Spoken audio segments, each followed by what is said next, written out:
Olá, meus amigos, olá, minhas amigas do Legislação Integrada. Aqui quem fala é o professor Bruno Valente. Nossa conversa de hoje é sobre a edição de número 232 do Jurisprudência em Tese do STJ, sexta edição sobre o tema Contratos de Seguro. Antes de começar aquele convite, se inscreve no nosso canal, seja no Spotify, Deezer, Apple Podcasts, Google Podcasts ou no YouTube, e ativa o sininho para ficar sabendo de todas as novidades. Nos segue também no Instagram, @legislação_integrada, onde todo dia tem conteúdo e o mais importante de todos os convites, acesse legislaçãointegrada.com.br e vem conhecer o Clube da Lei, o clube de membros que dá acesso a todos os materiais de lei seca e jurisprudência do Legislação Integrada e a mais de 100 planos de leitura, tudo o que você precisa para um estudo completo, atualizado e organizado de lei seca e jurisprudência. Aproveita também e vem conhecer o Mapa do Aprovado, o curso que te ensina a estudar, e vem também conhecer a editora integrada, vem publicar com a gente. Você vai ver que é mais fácil do que você imagina e pode ser algum texto que você já tem na gaveta, um TCC, uma monografia, que, gente, com certeza vai ser fundamental em uma futura prova de títulos. Sem mais delongas, vamos para a primeira tese do dia, tese 1. Na modalidade de seguro de vida coletivo, cabe exclusivamente ao estipulante, mandatário geral e único sujeito que tem vínculo anterior com os membros do grupo segurável, estipulação própria, a obrigação de prestar informações prévias aos potenciais segurados acerca das condições contratuais quando da formalização da adesão, incluídas as cláusulas limitativas e restritivas de direito previstas na apólice mestre.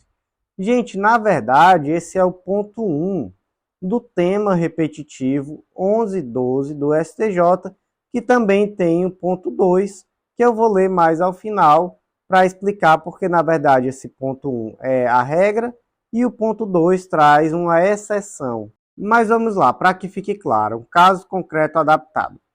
O José adquiriu um seguro de vida coletivo que teve como estipulante o sindicato da sua categoria e como seguradora a Seguros S.A. Algum tempo depois, José descobriu a existência de diversas cláusulas limitativas de seu direito que não lhe foram previamente comunicadas. Então vamos lá, primeiro ponto aqui. O que é esse tal desse seguro coletivo? Como é que isso funciona? Gente, normalmente o seguro coletivo, ele é intermediado ou por alguma empresa onde o indivíduo trabalha, ou por alguma associação representativa de categoria. E aí, essa empresa, ou essa associação, esse sindicato, adotam o papel de estipulante. Quem é o estipulante? É aquela pessoa que vai intermediar a contratação do seguro, negociando os termos junto à seguradora e trazendo esses termos aos indivíduos que vão ser futuramente segurados. E aí, esse é o estipulante. Portanto, nesse caso, quando há a contratação do seguro coletivo, não existe nesse momento um contato dos futuros segurados com a seguradora. Todo esse intermédio é feito através do estipulante. Então vamos lá. O José descobriu que existiam diversas cláusulas limitativas do seu direito que não lhe foram previamente comunicadas. De quem era a obrigação de informar ao José essas cláusulas limitativas? Era do estipulante, que no caso é o sindicato, ou era da seguradora? Resposta: era do sindicato, que é o estipulante. A seguradora não tem responsabilidade de informar nesse caso. A responsabilidade é toda do estipulante. Ah, professor, quer dizer que a seguradora não tem dever de informação nesse caso? Não, não é isso.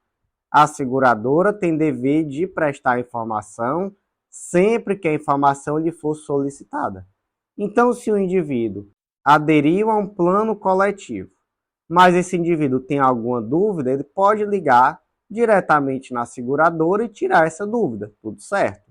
Mas a obrigação de prestar informação de forma ostensiva é do estipulante. Então, é o estipulante que, no momento da contratação, deve trazer de uma forma clara quais são todas as cláusulas do seguro, principalmente aquelas cláusulas limitativas.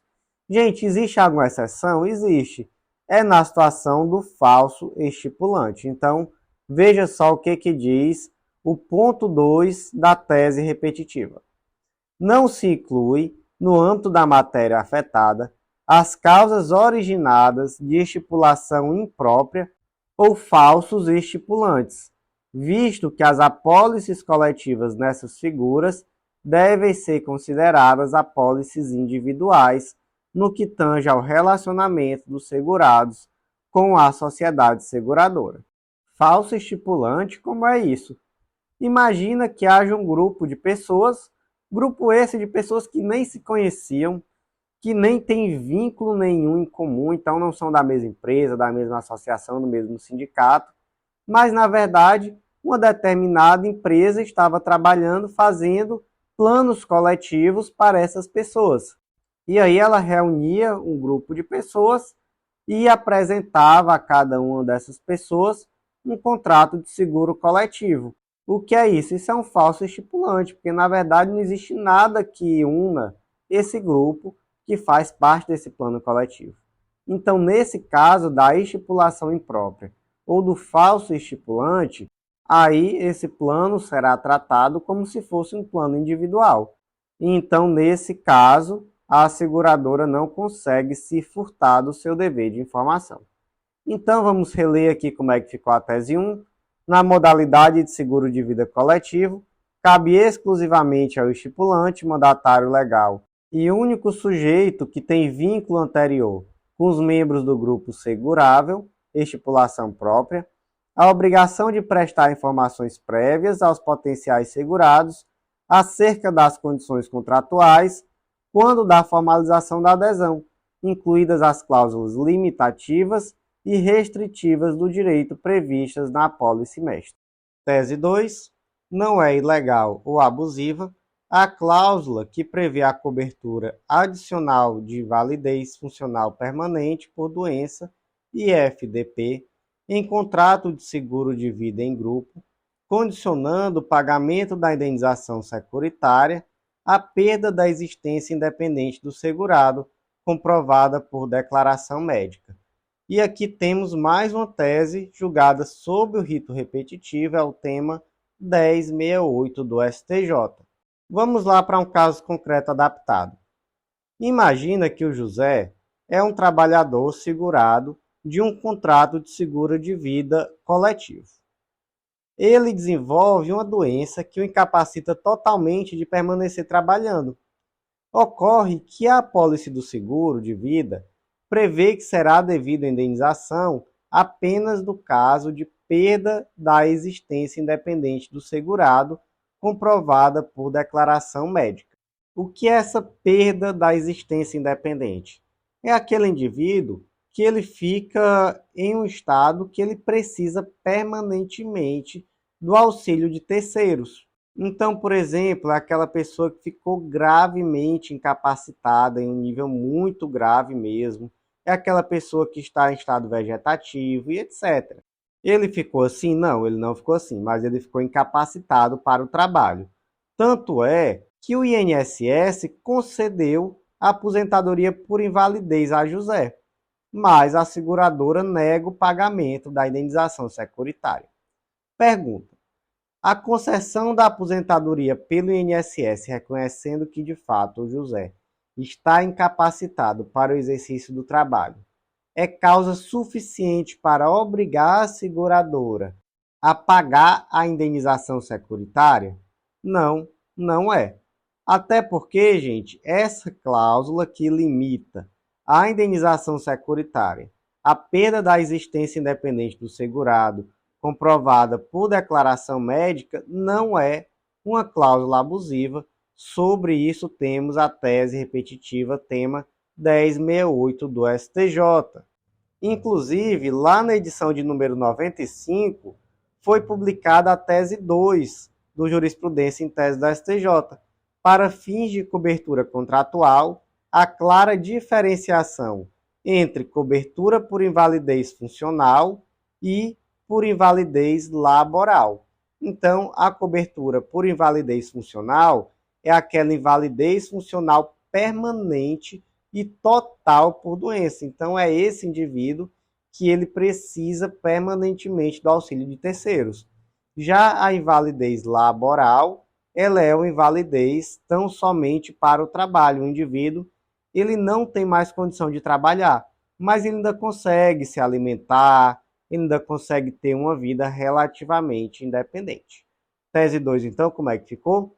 Não é ilegal ou abusiva a cláusula que prevê a cobertura adicional de invalidez funcional permanente por doença em contrato de seguro de vida em grupo, condicionando o pagamento da indenização securitária à perda da existência independente do segurado comprovada por declaração médica. Tese 3. O contrato de seguro de vida coletiva é por natureza temporário. Por isso, não se pode exigir sua renovação perpétua ou a restituição dos prêmios pagos durante a sua vigência, pois não é formada uma reserva matemática individual que permita a capitalização dos recursos em proveito do segurado. Gente, vamos lá. O Joãozinho, ele é beneficiário de um plano de seguro de vida em grupo há mais de 20 anos. Acontece que depois de 20 anos, a seguradora chegou à conclusão de que aquele contrato coletivo já não era mais um contrato financeiramente viável e por isso ela comunica à estipulante que não mais renovará as apólices que estão vinculadas à apólice mestra desse contrato de seguro em grupo. Existe alguma ilegalidade nisso? Não, não existe ilegalidade. Outra pergunta, o Joãozinho pode pleitear perante o judiciário a renovação compulsória do seu contrato de seguro? Não, o Joãozinho não pode. E se fosse um contrato individual, professor? Aí, nesse caso, ele poderia. Veja só a decisão aqui da segunda seção do STJ. É abusiva a cláusula contratual que prevê a possibilidade de não renovação automática do seguro de vida individual que foi renovado ininterruptamente por longo período. Então, no individual pode, no coletivo não? Por quê? Gente, porque o plano de seguro de vida coletivo, ele é por sua própria natureza um plano temporário. Inclusive porque ele adota um modelo de repartição simples, onde aqueles valores que estão sendo pagos a título de prêmio é a contraprestação que o segurado paga à seguradora. Então, esses prêmios que são pagos à seguradora são utilizados para pagar as indenizações securitárias decorrentes dos eventuais sinistros. Então, em síntese, se recebe o valor dos prêmios e esses valores são repartidos para pagar os eventuais sinistros que ocorram dentro do grupo. Não há, então, uma capitalização, não há uma reserva matemática. Os valores que são recolhidos são repartidos, claro que daí retirando a margem de lucro da seguradora, os custos operacionais, etc. Mas, de fato, não existe uma capitalização. E como não existe uma capitalização, não há como se exigir a renovação desse contrato quando, de fato, a seguradora apontar que já não é viável financeiramente a renovação. Então, tese 3. O contrato de seguro de vida coletivo é por natureza temporário, por isso não se pode exigir sua renovação perpétua ou a restituição dos prêmios pagos durante a sua vigência, pois não é formada uma reserva matemática individual que permita a capitalização dos recursos em proveito do segurado. Tese 4. Nos contratos de seguro de vida em grupo, é inviável a equiparação de doença profissional e acidente de trabalho para recebimento de indenização securitária, notadamente quando há exclusão expressa no contrato de invalidez parcial por doença laboral, pois as cláusulas interpretam-se restritivamente. Vamos lá, um exemplo didático. Suponha que o Pedro é beneficiário de um seguro de vida coletivo. A apólice do seguro prevê o pagamento de indenização em caso de acidente pessoal, ali incluídos os acidentes de trabalho. Acontece que a mesma apólice prevê de forma expressa que doença profissional não se inclui no conceito de acidente de trabalho. E aí, gente, o Pedro, ele acabou apresentando um gravíssimo quadro de LER, lesão por esforço repetitivo, então é uma doença profissional. E ele alega que essa cláusula constante na apólice de seguro é uma cláusula ilegal e por isso ele requer o pagamento da indenização securitária. Pedro tem razão? Não, Pedro não tem razão, porque é sim possível que a apólice do seguro preveja de forma expressa a exclusão da cobertura por doença laboral. Agora eu pergunto, e se a apólice não trouxesse de forma expressa a não cobertura de doença laboral? E aí ela trouxesse que cobre acidente de trabalho. Aí, nesse caso, seria possível que o Pedro exigisse a indenização por doença laboral? Seria possível. Porque, de fato, o conceito de acidente de trabalho vai incluir também a licença laboral. A grande questão é que a apólice do seguro pode sim excluir de forma expressa a cobertura, mas se não o fizer, aí é possível sim exigir a indenização. Tese 4, então, nos contratos de seguro de vida em grupo, é inviável a equiparação entre doença profissional e acidente de trabalho para recebimento de indenização securitária, notadamente quando há exclusão expressa de cobertura de invalidez parcial por doença laboral, pois as cláusulas interpretam-se restritivamente. Tese 5.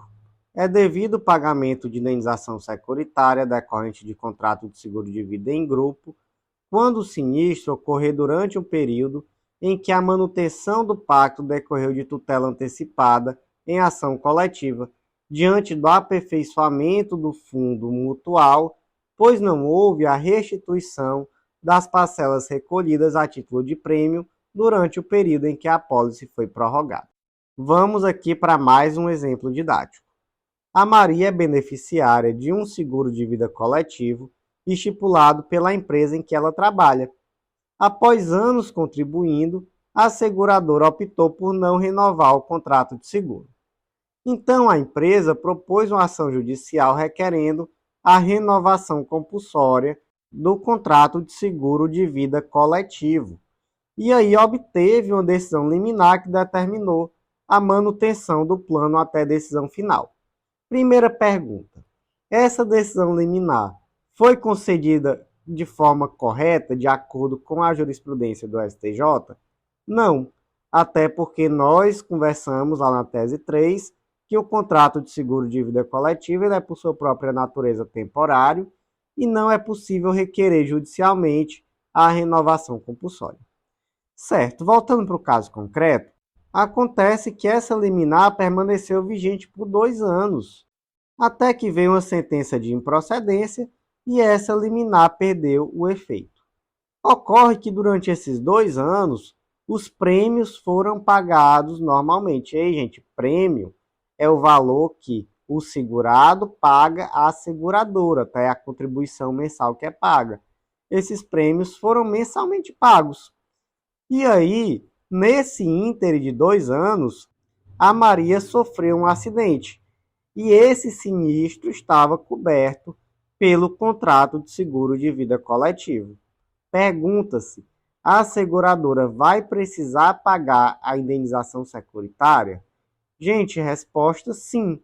Porque veja só, tecnicamente, a decisão que revoga a liminar, ela tem efeito retroativo, já que a liminar é uma decisão de caráter precário, e além disso, o indivíduo que foi beneficiado pela liminar, ele é até mesmo responsável por eventuais danos causados em virtude de sua efetivação. Acontece, gente, que no caso concreto, enquanto a decisão de antecipação de tutela esteve vigente, houve recolhimento dos prêmios e não houve posteriormente a devolução desses valores recolhidos a título de prêmio. Então a seguradora queria o melhor dos mundos, ela queria continuar recebendo os prêmios e não precisar pagar nenhuma indenização securitária durante o período em que a liminar esteve vigente. E aí é loucura, né? Aí não pode. Então, como é que ficou aqui a tese 5? é devido o pagamento de indenização securitária decorrente de contrato de seguro de vida coletiva em grupo, quando o sinistro ocorrer durante o período em que a manutenção do pacto decorreu de tutela antecipada em ação coletiva, diante do aperfeiçoamento do fundo mutual, pois não houve a restituição das parcelas recolhidas a título de prêmio durante o período em que a apólice foi prorrogada. Tese 6. É abusiva a exclusão do seguro de acidentes pessoais em contrato de adesão para as hipóteses de gravidez, parto ou aborto e suas consequências. 2. Perturbações e intoxicações alimentares de quaisquer espécies. E 3. Todas as intercorrências ou complicações consequentes da realização de exames, tratamentos clínicos ou cirúrgicos. E aqui, gente, essa tese vem nos informar que, de fato, a seguradora pode trazer cláusulas restritivas, mas ela não pode trazer cláusulas tão restritivas ao ponto de desvirtuar o próprio interesse do segurado.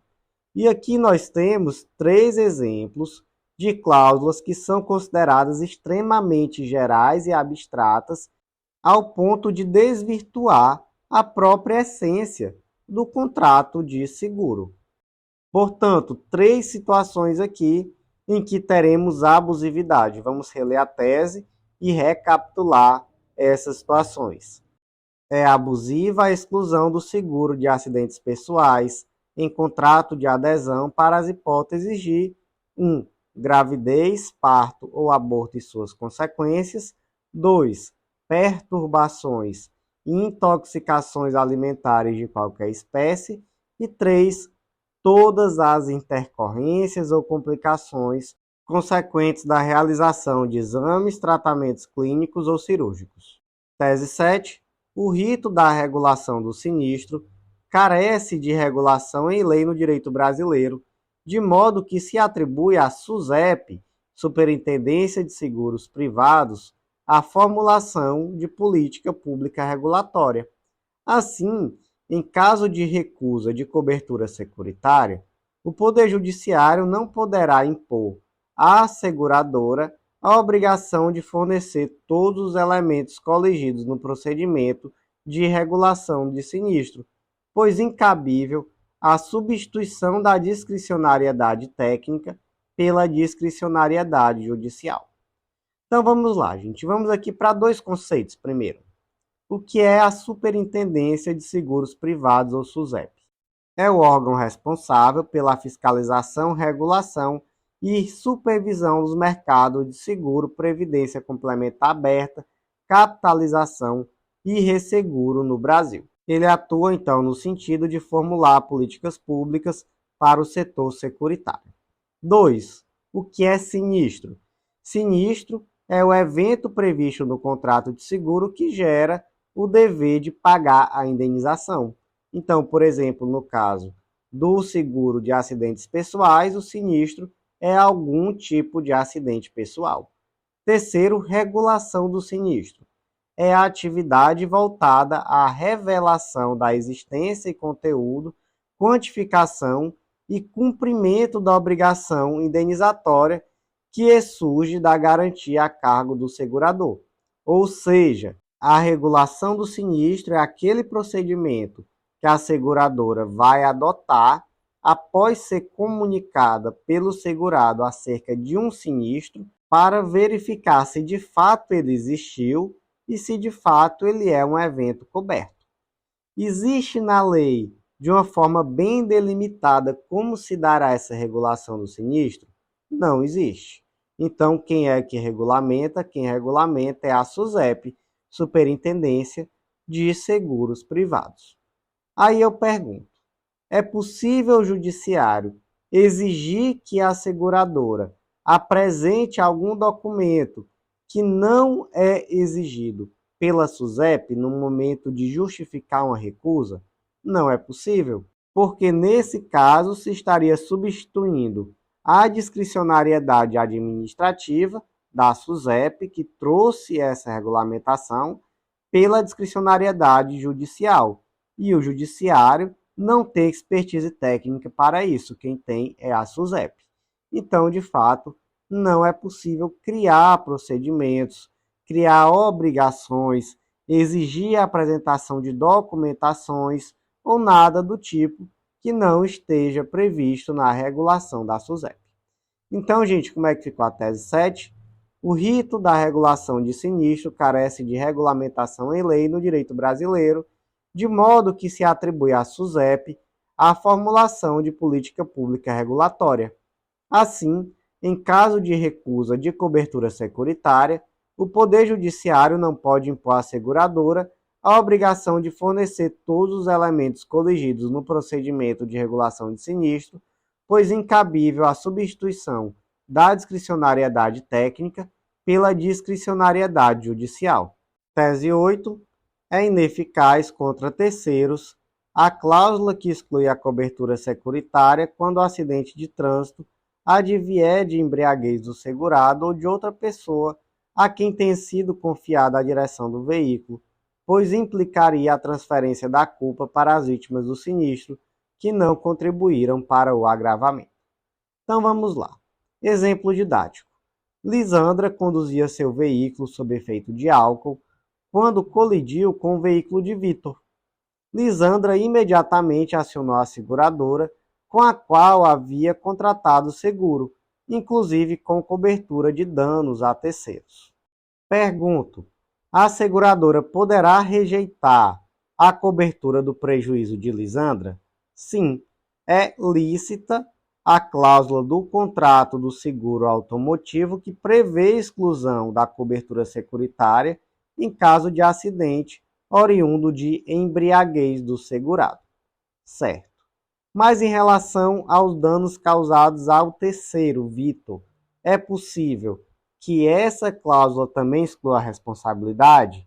Gente, não é possível, porque essa cláusula ela não tem eficácia perante o terceiro que não contribuiu para o agravamento do risco. E aqui é uma interpretação que dá uma importância maior à função social do contrato de seguro. Função social, isso, função social.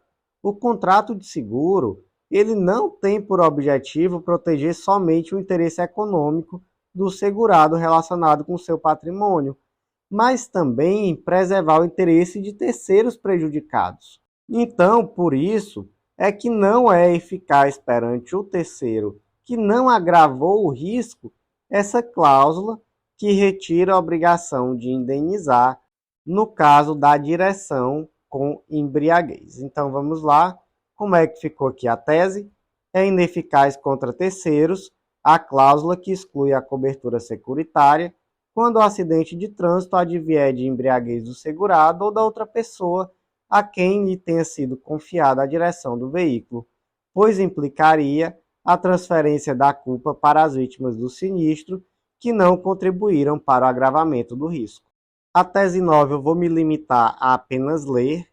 Compete à primeira seção do STJ julgar recurso em ação regressiva por subrogação ajuizada pela seguradora contra concessionário de rodovia estadual em razão de acidente de trânsito ocorrido em trecho por esta administrados, por se tratar de relação jurídica litigiosa de direito público. Então, aqui uma tese que fala meramente sobre competência interna do STJ, que traz aqui a competência da primeira seção para tratar sobre o tema, já que se trata de uma relação jurídica de direito público, e eu entendo que não é uma tese assim tão relevante, então não vou tecer maiores comentários, vou passar para a tese 10. Tese 10. O termo inicial do prazo prescricional para a seguradora subrogada propor ação de regresso é a data do pagamento integral da indenização ao segurado, em observância ao princípio da accionata. Gente, vamos lá. Caso concreto didático. A Carla possui um seguro de automóvel, então um seguro de dano. Um dia, enquanto dirigia pela rodovia BR-123, ela sofreu um grave acidente causado por culpa exclusiva de outro motorista, o José. Carla saiu ilesa, mas seu carro teve perda total. Após Carla notificar o sinistro, sua seguradora cobriu o valor da despesa da perda total do veículo, conforme previsto na apólice, mas a seguradora percebeu que a culpa do acidente foi de José. Então, o que acontece quando a seguradora indeniza a Carla, mas a culpa do acidente foi de José? O que acontece é que a seguradora se subroga em relação a Carla no direito de cobrar o valor do dano de José. Então, a seguradora pagou a Carla, indenizou, mas quem tinha a obrigação de indenizar era José. Então, agora a seguradora vai poder correr atrás do prejuízo cobrando José. Tudo certo? Tudo certo, mas aqui eu quero saber de duas coisas. Primeiro, qual é o termo inicial do prazo prescricional para essa cobrança? E segundo, qual é o prazo prescricional? E aqui, gente, nós temos que o termo inicial do prazo prescricional é a data do pagamento integral da indenização do seguro. Não é a data do evento danoso. Então, se aplica aqui a teoria da accionata e só começa o prazo prescricional a partir do momento em que efetivamente a indenização foi paga. Segundo, qual é o prazo prescricional? Gente, o prazo prescricional vai ser o mesmo prazo prescricional que o indivíduo teria na relação originária. Então, no caso concreto, nós temos uma situação em que há uma obrigação de indenizar decorrente de uma reparação civil extracontratual. Então, foi um acidente de trânsito, foi duas pessoas que nem se conheciam, mas uma, por imprudência, acabou causando um prejuízo à outra. Dessa forma, qual é o prazo prescricional? Está lá no Código Civil, é o prazo prescricional de 3 anos, artigo 206, parágrafo 3º, inciso 5º do Código Civil. Ah, professor, então não é o prazo de 1 ano, que é o prazo da prescrição para cobrar o segurador? Não, não é. Você vai olhar, na verdade, qual seria o prazo para a Carla cobrar o José. E aí vai ser o mesmo prazo para a seguradora. Ah, professor, e se fosse, por exemplo, uma relação de consumo? Aí seria um prazo de 5 anos. Então, sempre você vai olhar para a relação principal. Qual era o prazo ali prescricional na relação principal? Era 3 anos? Era 5 anos? Então, aqui vai ser igual. A diferença é que o termo inicial desse prazo vai ser sempre a data do pagamento integral da indenização do seguro. Então, como é que ficou a tese 10? O termo inicial do prazo prescricional para a seguradora subrogada por ação de regresso é a data do pagamento integral da indenização ao segurado, em observância ao princípio da accionata. Tese 11. A apólice de seguro contra danos corporais pode excluir da cobertura tanto o dano moral quanto o dano estético, desde que o faça de forma expressa e individualizada para cada uma dessas modalidades de dano extrapatrimonial. Então, gente, vamos lá. Imagina que a Maria possui uma apólice de seguro contra danos corporais que cobre em caso de acidentes. A Maria, ela se envolve em um acidente de carro. E não vamos nem pensar aqui que o carro é dela, tá? Para não confundir aqui com um seguro de dano nem nada do tipo. Aqui é um seguro pessoal, né? Um seguro de acidentes pessoais. Mas mesmo assim é muito razoável se imaginar que ela teve danos materiais. Então ela, no mínimo, vai ter que gastar com medicamento para se recuperar de algum eventual dano que ela sofreu, com consulta médica. Ela pode, eventualmente, deixar de ganhar algum valor, porque não pôde trabalhar por ter sofrido esse acidente, está debilitada. Então, enfim, ela pode ter uma série de danos patrimoniais, danos materiais. Mas ela também pode sofrer danos extrapatrimoniais, não pode? Pode. Então, por exemplo, ela pode sofrer um dano moral decorrente do trauma psicológico que ela passou nesse acidente de carro. Ela pode também sofrer um dano estético. Então, imagina, por exemplo, que ela ficou com o rosto deformado. E aí ela precisou passar por várias cirurgias até o rosto dela voltar a ser parecido com o que era antes do acidente. Esse é o dano estético. E aí, gente, dentro dos danos extrapatrimoniais, o dano moral e o dano estético são duas categorias autônomas e independentes. As duas coexistem. Aí vamos aqui para o seguro. O seguro é obrigado a cobrir tanto os danos materiais como os danos morais e estéticos? Não. O seguro não é obrigado a cobrir. A apólice pode prever a cobertura de tudo isso, como pode prever também só a cobertura dos danos patrimoniais. Qual é o detalhe? Para a apólice não cobrir os danos materiais e estéticos, ela precisa de forma expressa e individualizada se referir a cada uma dessas duas modalidades de danos extrapatrimoniais, informando que eles não serão cobertos. Então, esse é o ponto. Em regra, o seguro de danos corporais cobre também os danos morais e estéticos, mas é possível sim que haja uma cláusula que preveja a exclusão da cobertura desses tipos de danos, mas é necessário que o faça de forma individualizada e expressa. Então, tese 11, a apólice de seguro contra danos corporais pode excluir da cobertura tanto o dano moral quanto o dano estético, desde que o faça de maneira expressa e individualizada para cada uma dessas modalidades de dano extrapatrimonial. Tese 12. O seguro contratado por pessoa jurídica para a proteção de seu patrimônio está submetido às regras protetivas do Código de Defesa do Consumidor. E aqui, gente, a explicação é muito simples, tá? Artigo 2º. Consumidor é toda pessoa física ou jurídica que adquire ou utiliza o produto ou serviço como destinatário final. Então, o CDC adota como regra a teoria finalista e o CDC não discrimina a pessoa física ou pessoa jurídica. Tanto pessoa física quanto pessoa jurídica podem ser considerados consumidores. E aqui, nesse caso, do seguro contratado por pessoa jurídica para proteção do seu patrimônio, a empresa que é destinatária final do serviço securitário, porque é seu próprio patrimônio que está sendo protegido. Então, não tem nem dúvida.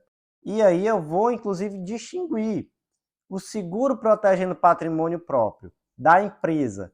Vai ser aplicado o CDC? Vai ser aplicado o CDC. Temos aqui a tese 12 da edição 232. E o seguro de terceiro? Aí, gente, olha só a tese 9 da edição 230. O transportador que contrata seguro visando a proteção da carga pertencente a terceiro não pode ser considerado consumidor, pois utiliza os serviços securitários como instrumento dentro do processo de prestação de serviços e com finalidade lucrativa. Então, gente, como é que ficou a tese 12? O seguro contratado por pessoa jurídica para a proteção de seu patrimônio está submetido às regras protetivas do Código de Defesa do Consumidor. Tese 13, última tese de hoje, não há relação de consumo em contrato de seguro de responsabilidade civil de conselheiros, diretores e administradores de sociedade empresária. E aqui, gente, a explicação é exatamente a mesma da tese anterior. Aqui, nesse caso, o que é o seguro de responsabilidade civil de diretores e administradores?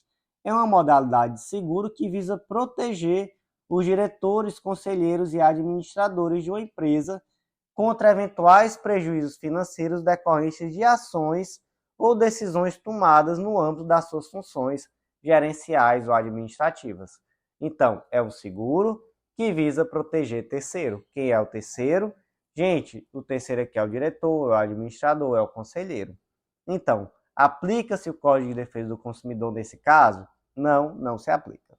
E aqui, só para que fique claro, eu deixei para falar sobre isso nessa tese, para aprofundar, mas, de fato, o Código de Defesa do Consumidor adota a teoria finalista, mas essa teoria finalista tem exceções. Tem, então, por exemplo, decisões aqui que saíram em informativo, sociedade empresária administradora de imóveis que adquiriu avião com o objetivo de facilitar o deslocamento de sócios e funcionários. Se aplicou o CDC. Concessionária de veículos frente à operadora de telefonia. Se aplicou o CDC. Aquisição de veículo para utilização como táxi. Saiu lá no informativo 505, também aplicando o CDC. E aí pergunta, quando é que essa teoria finalista é afastada e se aplica a tal da teoria finalista mitigada? Quando houver algum tipo de vulnerabilidade. E tradicionalmente se divide essa vulnerabilidade em técnica, jurídica ou fática. e mais recentemente também se fala na vulnerabilidade informacional. Então, quando se verifica que a empresa adquirir um determinado produto ou serviço, não como usuário final, mas para a sua utilização no seu meio produtivo, mas mesmo assim, no caso concreto, essa empresa ela apresenta uma vulnerabilidade, seja ela técnica, jurídica, fática ou informacional, será possível mitigar a teoria finalista e aplicar o Código de Defesa do Consumidor. Nesse caso, do seguro de responsabilidade civil de conselheiros, diretores e administradores, se entendeu que nada disso está presente, então não se aplica o Código de Defesa do Consumidor, então não se trata aqui de uma exceção à teoria finalista. Então, como é que ficou a tese? Não há relação de consumo e contrato de seguro de responsabilidade civil de conselheiros, diretores e administradores de sociedade empresária. Meus amigos, por hoje foi isso. Eu agradeço a você que ouviu até o final. Vou refazer aquele convite. Acesse legislaçãointegrada.com.br, vem conhecer o Clube da Lei, o clube de membros que dá acesso a todos os materiais de lei seca e jurisprudência do Legislação Integrada e a mais de 100 planos de leitura. Tenho certeza que é tudo que você precisa para inaugurar um novo momento nos seus estudos, um momento com estudo completo, atualizado e organizado de lei seca e jurisprudência. Vem conhecer o Mapa do Aprovado, o curso que ensina a estudar, e vem também conhecer a Editora Integrada, vem publicar com a gente. Você vai ver que é mais fácil do que você imaginava. Pode ser um texto que você já tem na gaveta, um TCC, uma monografia, e nós transformamos esse texto em livro de uma forma muito simples, mantendo um padrão de qualidade e que vai ser muito útil em uma futura prova de títulos. Meus amigos, por hoje foi isso. Eu agradeço a você que ouviu até o final. Até a próxima!